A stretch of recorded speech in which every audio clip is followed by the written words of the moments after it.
J. Warner Wallace with Cold Case Christianity, because he does go into, in that book, some of these things about how the timing particularly of the Gospels. He does talk about Mark's Gospel, and without going back and reviewing what he did, I tried to just kind of take it as it is, and I thought of Peter. I thought, come on, this guy, he's not from Jerusalem, he's not from Athens, and so I wanted to try to build it. So first, he was an uneducated person. He wasn't a man of letters, so to speak. And then I thought it was important that why would he even be talking about Jesus? Because it says in Acts 1:8, you shall be my witnesses. Well, that wasn't, I don't think, so much of a command as a statement of what was going to happen. Mm-hmm.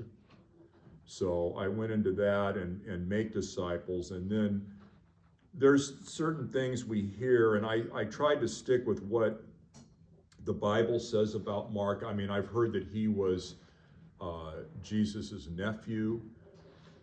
I've heard that if you read I listened to Mark's Gospel on the way home from San Diego last night, and there's a part in there that's supposedly attributed to Mark where there was a young man at the Garden of Gethsemane when they arrested Jesus, right? And he was the one that fled away, and people say that's Mark.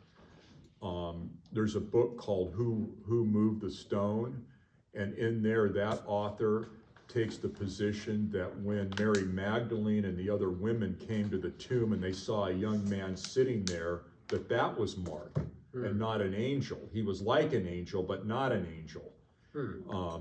But these things, I think, are speculative in my mind, but I wanted to stick with the fact that Peter and Mark were very close to each other. They certainly were, yeah. So if Peter was out witnessing for Jesus, surely Mark would have been. That's where Mark got his gospel from, is listening to Peter.